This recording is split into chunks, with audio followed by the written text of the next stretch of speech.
हिंदुस्तान पर हमला करने वाले को पाताल में भी पनाह नहीं मिलेगी। वाराणसी में वज़ीर आज़म मोदी का खिताब, कांग्रेस पर की तनकीद।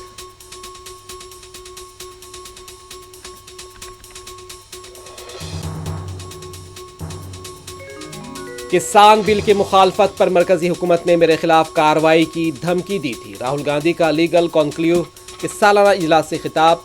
बीजेपी आरएसएस आईन हिंद को मिटाना चाहती है, सोनिया गांधी का पैगाम।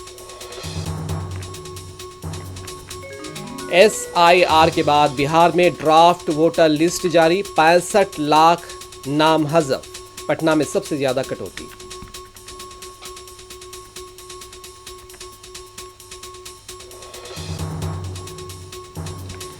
बिहार के हर असेंबली हलके से तकरीबन 20 से 30 हजार नामों को हज़फ कर दिया गया है।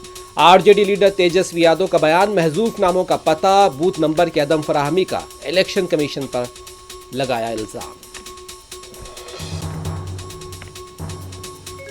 सुना है हिंदुस्तान अब रूस से तेल नहीं खरीदेगा।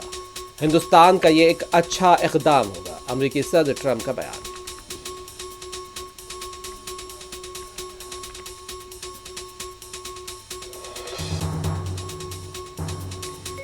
गजा पर इजरायल के हमले जारी। आज सुबह से ताज़ा हमलों में मजीद 21 निहत्ते फ़लस्तीनी शहीद। गुज़िश्ता 24 घंटों में 106 अफराद शहीद।